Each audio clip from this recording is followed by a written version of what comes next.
오늘 제목은 노아의 마지막 이야기, 노아의 마지막 이야기라는 제목으로 말씀을 같이 생각해 보도록 하겠습니다. 사업하는 사람들에게 가장 좋아하는 성경 구절을 꼽으라고 하면 빠지지 않는 성경 구절이 있어요. 아마 아실 텐데, 내 시작은 미약하였으나 나중은 심히 창대하리라 라는 욥기 8장의 말씀입니다.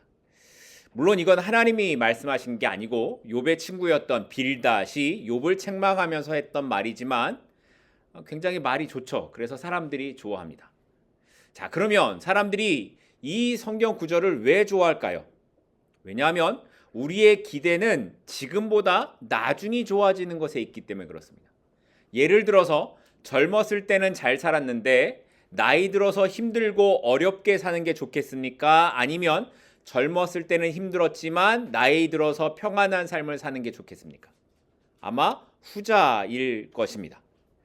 사실 그렇습니다. 지금 어려워도 나중에 잘 된다라는 기대가 있으면 사람들이 참고 노력할 수 있습니다.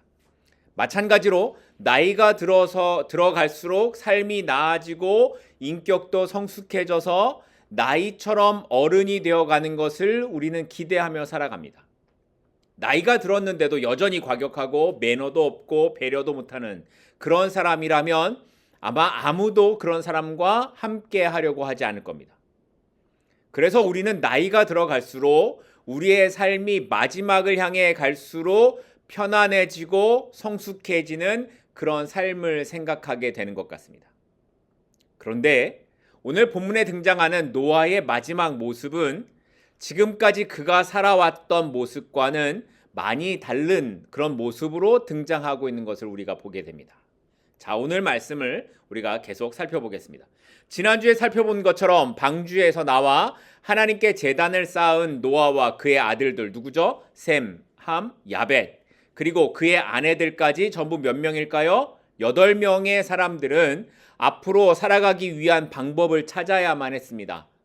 이제 물에 다 잠겼다가 새로운 시작을 하게 되니까 어떻게 살까? 새로운 방법을 찾아야겠죠. 그리고 노아는 그 방법 중에 하나로 어떤 걸 선택해요? 농사 짓는 걸 선택합니다. 오늘 본문 20절입니다. 노아가 농사를 시작하여 뭘 심었다고요? 포도나무를 심었더니 노아는 아마도 먹을 것을 얻는 것이 가장 필요했다고 생각했던 것 같아요. 그래서 농사를 지었고 그 농사 중에 어떤 농사도 있었어요? 포도 농사도 있었어요. 그리고 이렇게 노아가 농사를 짓고 포도나무를 심었다라는 것은 단시간 내에 뭔가를 하고 끝내려고 하는 것이 아니라 그의 삶에 있어서 긴 계획을 세우고 지속적으로 먹을 것을 확보하기 위한 노력을 했음을 알 수 있다라고 볼 수 있습니다.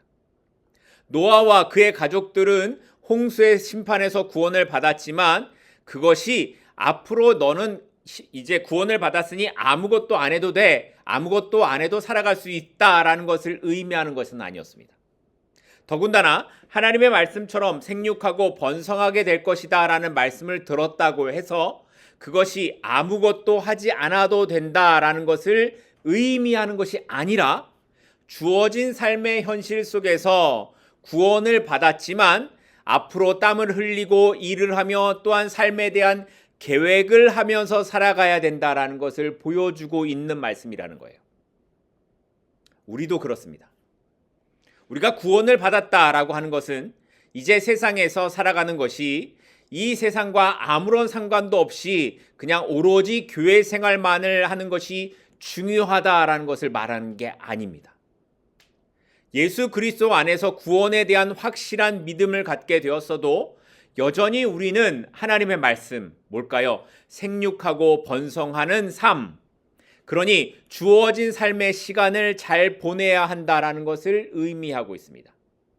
땀을 흘리고 삶을 계획하면서 살아가는 그 삶의 시간 속에서 우리는 하나님의 일하심을 기대하고 바라보고 살아가는 것이 성도가 살아가는 삶의 모습이다라는 것을 말씀하고 있는 겁니다.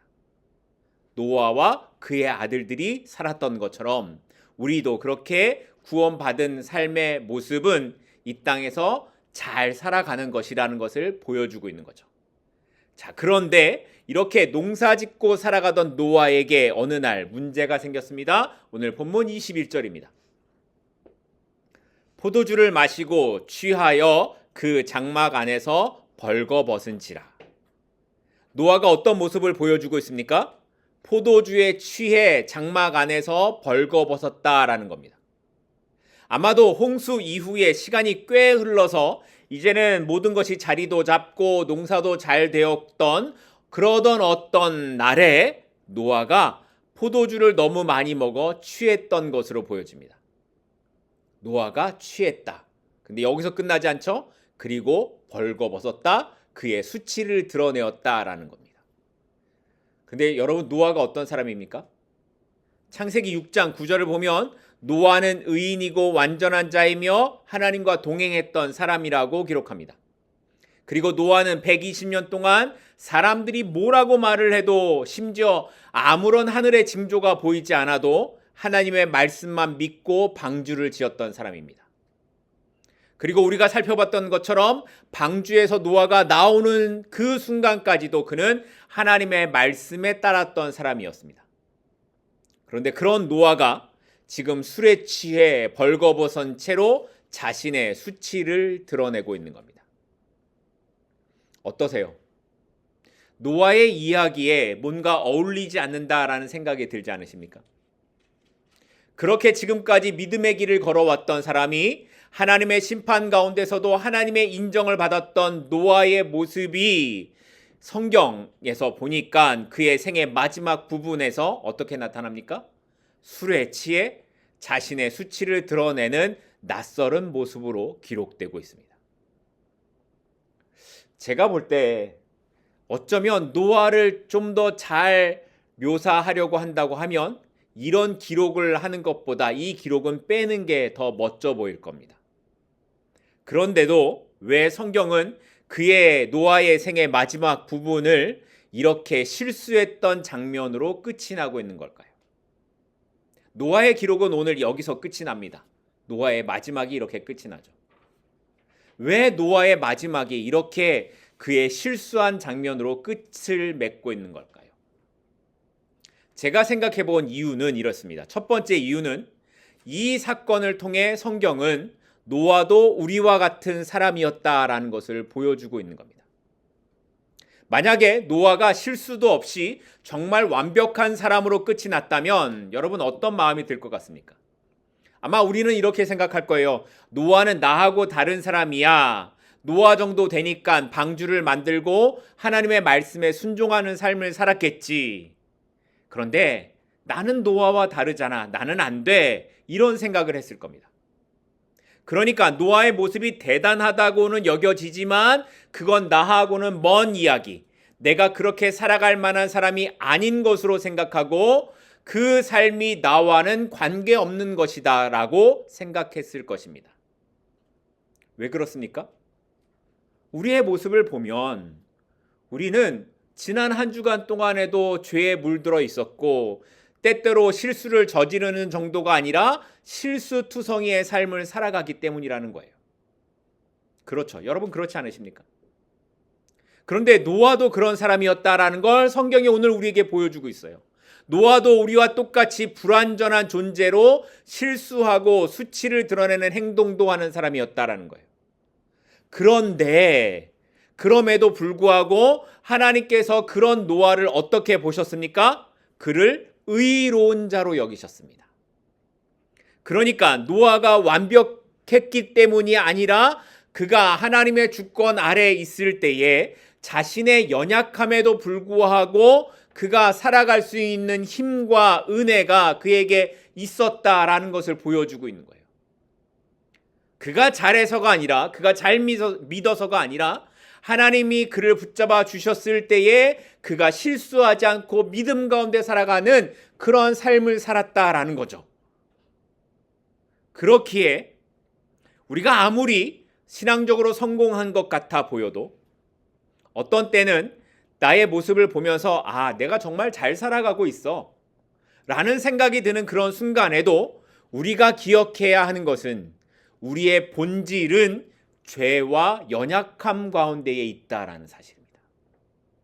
그리고 이것은 그러니 어떻게 해도 나는 별 수 없다라는 절망에 관한 말이 아니라 그러니 우리가 더욱더 하나님의 은혜 아래 있어야 한다라는 것을 말하고 있는 것이기도 합니다. 어떤 상황에서 심지어 내가 뭔가 잘하고 있다고 여겨지는 상황에서도 우리의 고백은 나는 언제라도 넘어질 수밖에 없는 연약한 사람입니다. 오직 나는 하나님의 은혜로만 설 수 있습니다. 이 고백이 저와 여러분 가운데 있기를 바랍니다. 노아의 실수를 통해 한 가지 더 생각해 볼 것은 뭐냐면 언제나 문제는 모든 것이 잘 되어 가고 있을 때 찾아온다는 것입니다.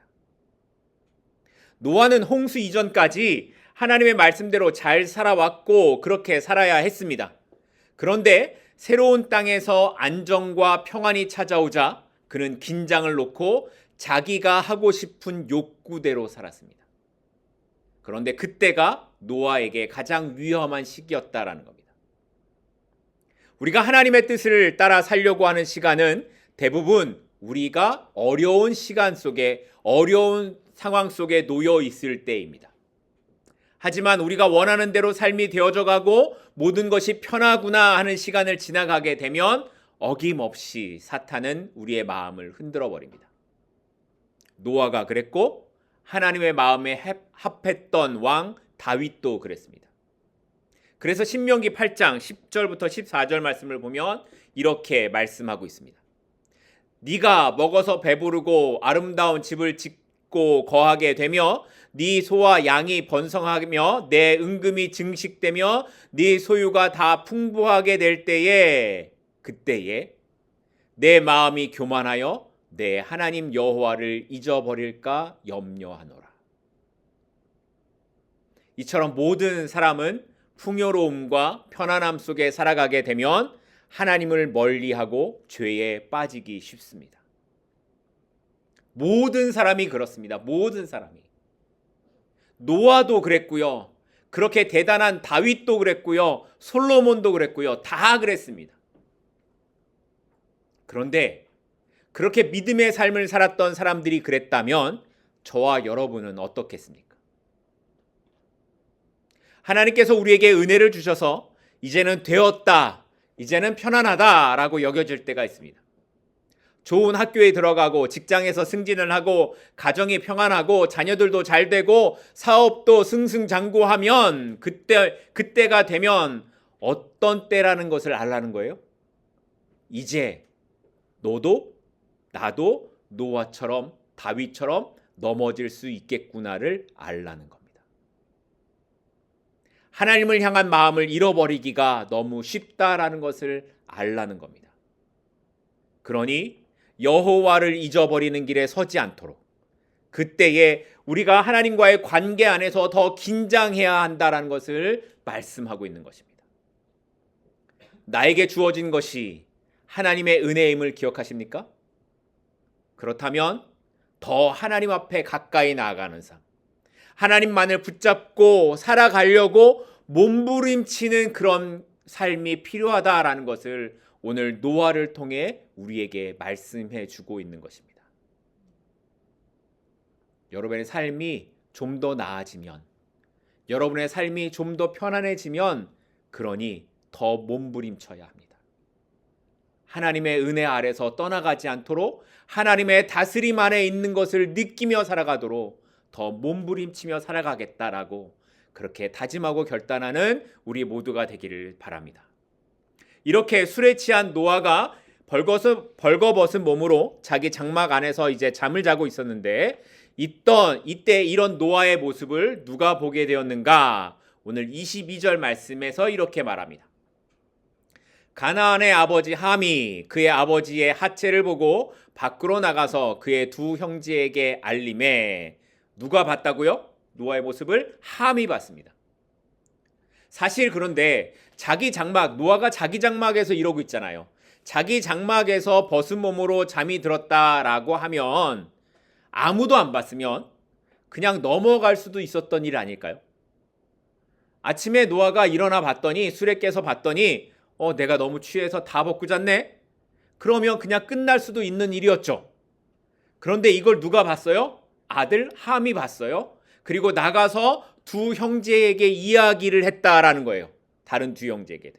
자, 그런데 여기 쓰여진 22절에 쓰여진 함이 보다, 보았다라고 하는 이 보다라는 동사가 원어로는 라라는 동사인데 그 뜻이 보다, 또 조사하다, 생각하다라는 뜻이 있습니다.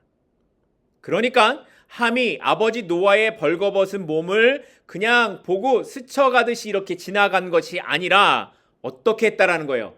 의도적으로 계속 보고 있었다라는 거예요. 조사하다, 생각하다.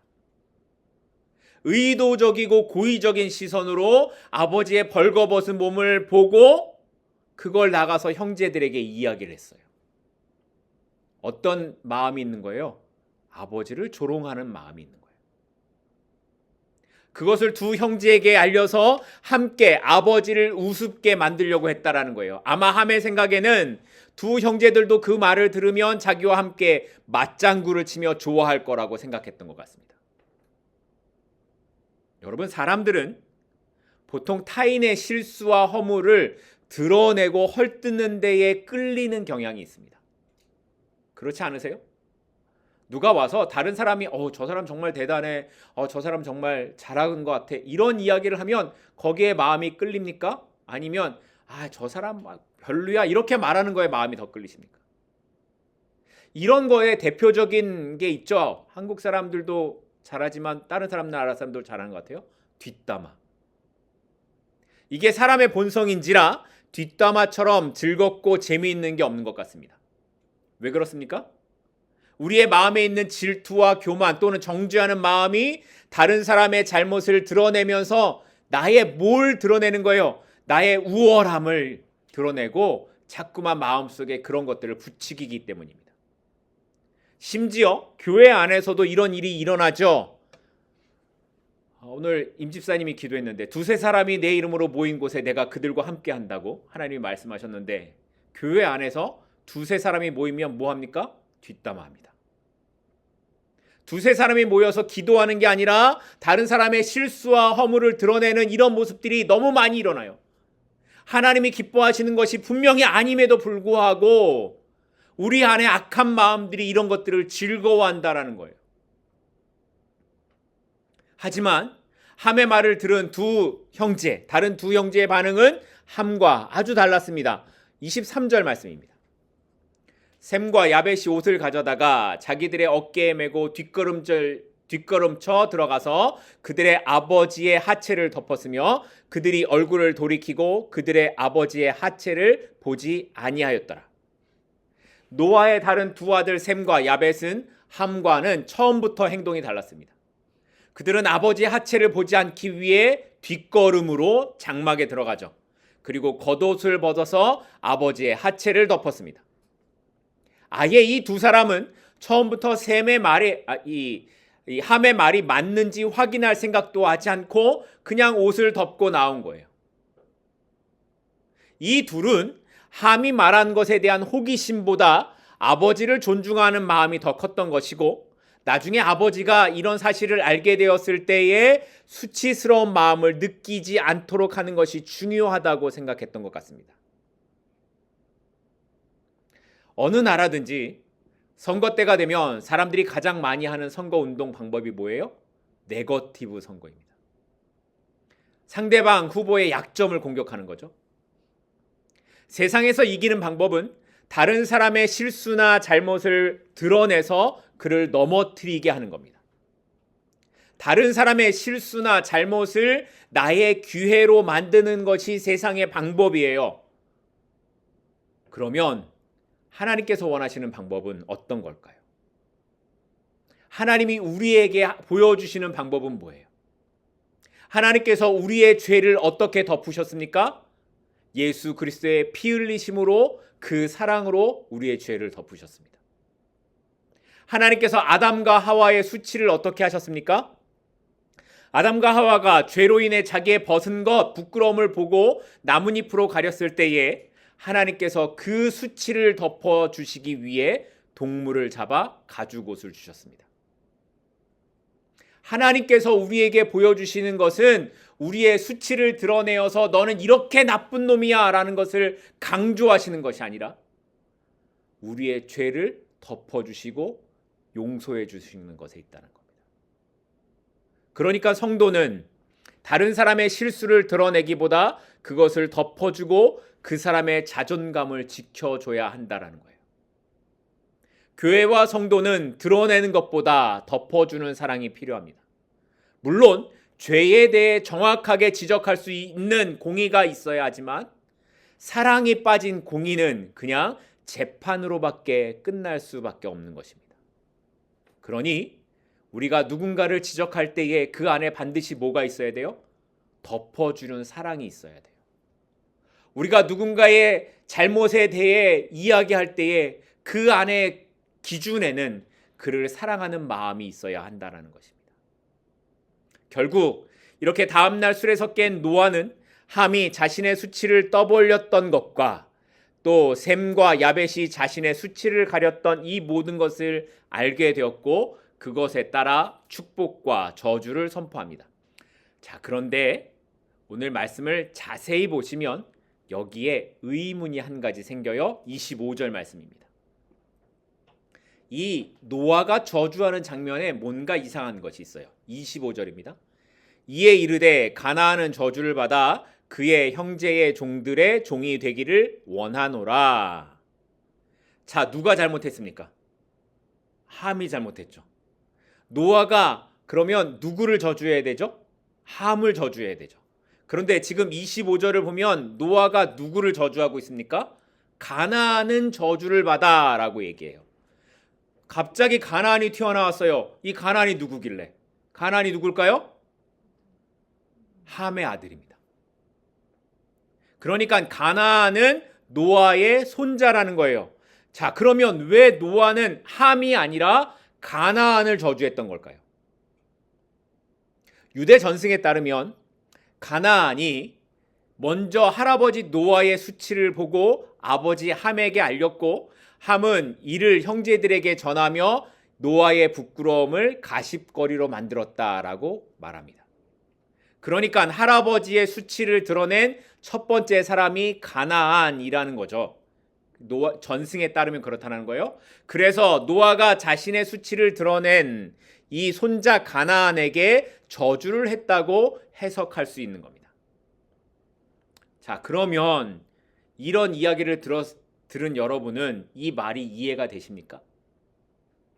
손자가 할아버지의 부끄러움을 말했다고 해서 할아버지가 손자를 이렇게 저주하는 장면이 이해가 되십니까? 더구나 노아가 했던 저주를 보면 이렇습니다. 뭐라고 말하냐면 가나안은 저주를 받아 그 형제의 종들의 종이 되기를 원한다. 종들의 종. 종도 하층 계급인데 그보다 더 낮은 계급. 그러니까 최하층의 삶을 살게 되기를 원한다라는 말을 누구에게 했다는 거예요? 자기 손자에게 했다는 거예요. 자기가 술 먹고 취해서 옷을 다 벗어놓고선 그걸 손자가 보고 말했다고 이런 저주를 하는 이 노아가 여러분 이해가 되십니까? 이해가 안 되죠. 이런 옹졸한 할아버지가 다 있습니까? 노아는 자기 잘못은 생각도 안 하고 뭐 이렇게 말하는 거예요? 그러니까 오늘 본문에서 기록하고 있는 이 노아의 축복과 저주, 아니 그 이전에 노아가 술에 취한 것으로부터 시작해서 오늘 사건은 단순히 노아의 수치를 기록하거나 누구를 축복하고 저주했다라는 데에 초점이 맞춰서 쓰여진 것이 아니구나를 눈치챌 수 있어야 돼요. 이것을 단순하게 노아가 누구는 축복을 하고 누구는 저주를 했다라는 것에 초점을 두면 성경을 해석하는 데 문제가 생깁니다. 심지어 현대사회에 와서는 저주를 받은 함의 자손은 흑인이고 셈은 이스라엘을 비롯한 아시아권 사람들이고 야벳은 백인들이라고 말을 합니다. 그래서 함의 후손, 그러니까 흑인들은 노아의 저주를 받아 이렇게 못 살게 된 것이다 라고 말을 하기까지도 해요. 그래서 뭘 얘기하라는 거예요? 흑인의 차별의 정당성을 부여하려고 하는 거예요. 하지만 오늘 본문은 우리에게 그런 이야기를 하라고 흑인들이 함의 후손이니까 그렇게 조상 때문에 힘들게 살게 되었다라는 그런 이야기를 하려고 오늘 본문이 쓰여진 게 아니라는 거예요. 오늘 본문이 말하려고 하는 의도는 바로 오늘 본문에 처음 등장한 가나안이라는 이 이름에 있습니다. 이 뒤에 나오는 창세기 10장 6절 말씀입니다. 제가 읽겠습니다. 함의 아들은 구스와 미스라임과 붓과 가나안이요. 여기 가나안이 또다시 나오죠. 노아의 축복과 저주는 이스라엘과 가나안 족속 사이에 실제로 있었던 역사적 사건에 그대로 드러나게 됩니다. 그렇죠. 노아가 축복한 셈은 이스라엘 민족의 조상이 되었고 노아가 저주한 함의 아들은 가나안, 이 가나안은 하나님께서 약속하신 땅을 두고 이스라엘과 치열하게 싸움을 벌인 이 가나안 족속의 조상이 되었습니다. 그리고 여호수아를 통해서 이스라엘은 가나안을 정복하고 가나안은 그들의 종이 되게 됩니다. 그러니까 노아의 축복과 저주가 실제로 이루어지게 된 것입니다. 이처럼 창세기 9장에서 노아가 자신의 손자인 가나안에게 저주를 한 것은 단순히 노아가 막 화가 나가지고 저주를 쏟아댄 그런 내용에 초점이 있는 것이 아니라 나중에 이스라엘이 약속의 땅을 차지하게 될 그 미래적인 관계를 오늘 이미 노아를 통해 예시적으로 보여주고 있는 말씀이라는 거예요. 이처럼 나중에 아브라함을 통해 등장하게 되는 이스라엘의 모습, 그리고 애굽에서 나와 가나안 땅에 들어가는 이 모든 과정은 이미 어느 때부터 노아의 시대부터 하나님께서 보여주신 계획 안에서 나타나고 있는 것이며, 그렇기 때문에 이스라엘이 가나안 땅을 차지하게 되는 이 모든 과정들 역시 누구의 인도하심? 하나님의 인도하심 가운데 있었음을 성경이 말씀하고 있다라는 거예요. 여러분 별로 놀랍지 않으시군요, 이게. 이미 이렇게 성경이 말하고 있는 거예요. 다시 말해 애굽에서 노예 생활을 하고 광야에서 40년 동안 떠돌아다니던 그런 사람들이 가나안 땅에 들어가게 된 것은 그들이 뭔가 대단해서도 아니고 능력이 있어서도가 아니라 모든 것이 노아의 축복과 저주를 통해 이미 보여주신 하나님의 인도하심이 있었기 때문이라는 것을 말씀하고 있는 겁니다. 이처럼 하나님께서는 사람의 감정까지도 사용하셔서 하나님의 뜻을 보여주셨습니다.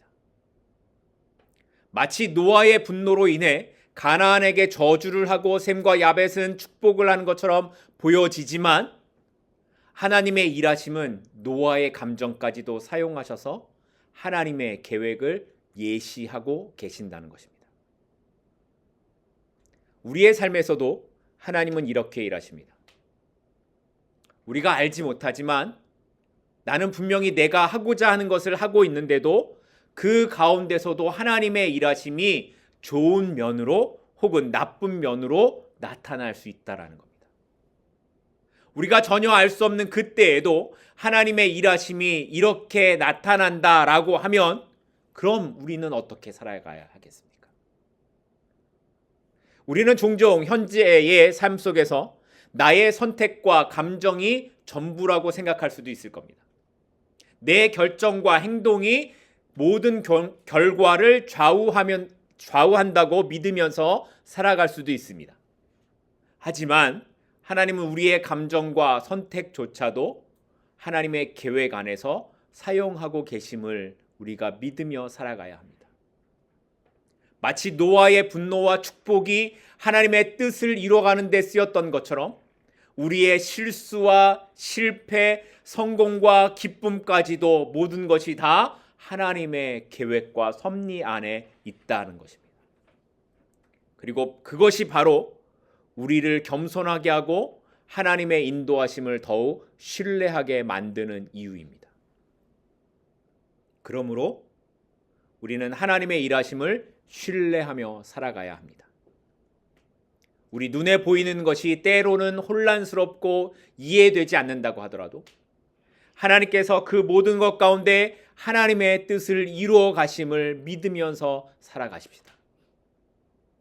내가 이해할 수 없는 순간조차도 하나님께서 일하고 계신다는 것을 믿으며 하나님의 계획을 따라 한 걸음 한 걸음 나아가십시다. 심지어 우리의 삶에서 경험하게 되는 감정의 이 어지러움, 소용돌이와 또는 예측할 수 없는 그런 삶의 상황 속에서도 하나님은 여전히 역사하고 계시고 하나님의 뜻을 이루어 가심을 믿고 나아가는 저와 여러분이 될 수 있기를 소망합니다. 노아를 통해 일하신 하나님의 일하심이 오늘 우리에게도 동일하게 일하고 계십니다. 그 하나님의 일하심을 믿으며 오늘도 노아에게 역사하신 그 하나님, 오늘도 나에게 일하여 주시옵소서. 그렇게 기도하는 우리 모두가 되기를 바랍니다. 기도하겠습니다.